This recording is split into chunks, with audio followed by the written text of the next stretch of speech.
সম্মানিত ভাই এবং বন্ধুগণ, আজকের এই জাতীয় সমাবেশে এখন বক্তব্য রাখবেন বৈষম্য বিরোধী আন্দোলনের অন্যতম সমন্বয়ক ও সংগঠক, ঢাকা বিশ্ববিদ্যালয়ের মেধাবী ছাত্রনেতা সাদেক কাইয়ুম এখন বক্তব্য রাখবেন।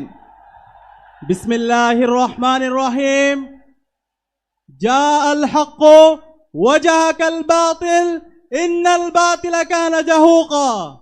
সত্য সমাগত, মিথ্যা বিতাড়িত, নিশ্চয় সত্য বিজয় হবে। প্রিয় সংগ্রামী ছাত্র জনতা, গুম, খুন, হত্যা, আইনাগর ফ্যাসিবাদ কায়েমের মাধ্যমে খুনি হাসিনা এবং তার দোসররা গত 16 বছরে বাংলাদেশে ইসলামী আন্দোলনের উপর এবং আপামর ছাত্র জনতার উপর ইতিহাসের বর্বরোচিত হত্যাকাণ্ড চালিয়েছে। আপনারা জানেন 2009 সালে পিলখানা হত্যাকাণ্ডের মাধ্যমে এদেশে দেশপ্রেমিক নাগরিকদেরকে হত্যা করা হয়েছে। 2013 সালের 28শে ফেব্রুয়ারি আল্লামা দেলোয়ার হোসেন সাঈদীর রায় পরবর্তী সারা দেশে গণহত্যা সংঘটিত হয়েছিল।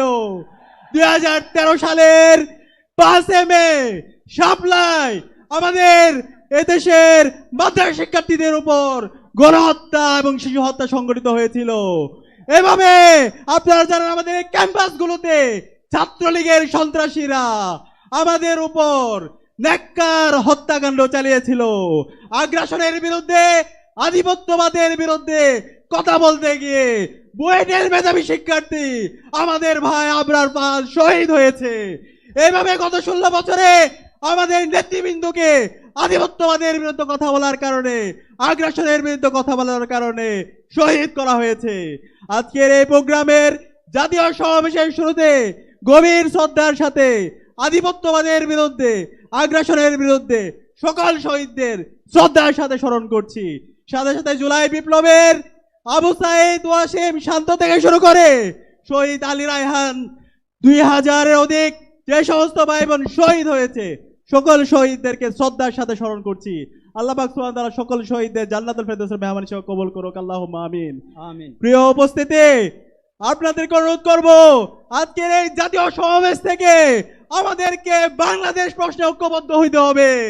দেশের স্বাধীনতা, সার্বভৌমত্ব, অখণ্ডতার প্রশ্নে, বৈষম্যহীন বাংলাদেশ বিনির্মাণ করার প্রশ্নে আমাদেরকে ঐক্যবদ্ধভাবে কাজ করে যেতে হবে। সেই লক্ষ্যে আজকে বাংলাদেশ জামাত ইসলামী যেই 7 দফা আমাদের সামনে নিয়ে এসেছে, সেই 7 দফা বাস্তবায়ন না হওয়ার আগ পর্যন্ত আমাদের কি আরেকটি বিপ্লবের ডাক দিতে হবে। আমরা কি প্রস্তুত আছি? আগামীর বিপ্লব হবে ইসলামের বিপ্লব ইনশাআল্লাহ।